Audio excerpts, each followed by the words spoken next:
इस सवाल को देखिएगा, कह रहा है एवरेज 10 नंबरों का ए है। आपने सी को सब्ट्रैक्ट किया है हर नंबर से एक्सेप्ट द 10th। 10वें नंबर में आपने सी को सब्ट्रैक्ट नहीं किया, आपने सी -1 को सब्ट्रैक्ट किया है, यानी जितना सब में सब्ट्रैक्ट किया है आपने सी, उससे एक कम 10th नंबर में से आपने घटाया है। इस बात का ध्यान रखिएगा।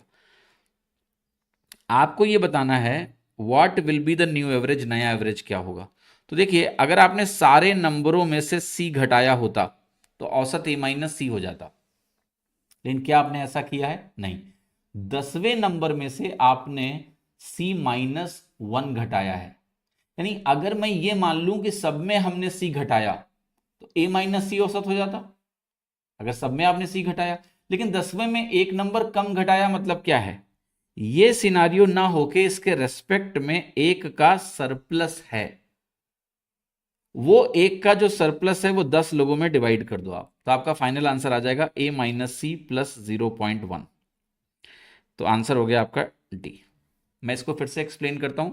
आप ऐसे ज्यूम करिए कि भाई 9 जो नंबर्स हैं, 9 नंबर्स हैं, इनमें तो आपने सी घटाया, और जो 10th नंबर है इसमें आप कितना घटा रहे हो? आप घटा रहे हो C-1।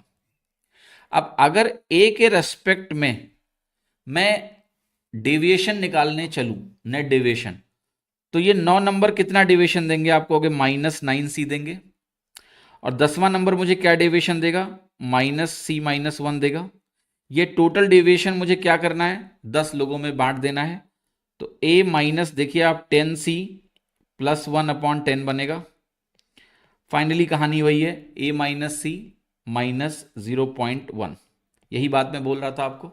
यस, इसको मैं अलग तरीके से बोल रहा था कि 10वें नंबर में हमने सी में से एक कम घटाया है, तो मान लो सी घटाया होता तो सबका औसत a माइनस सी होता, लेकिन ग्रुप में अभी एक का सरप्लस है, क्योंकि सब में सी नहीं घटा है, 10वें में तो C-1 ही घटा है, तो एक का सरप्लस 10 लोगों में बांट दो, तो a माइनस सी प्लस 0.1 आपका आंसर।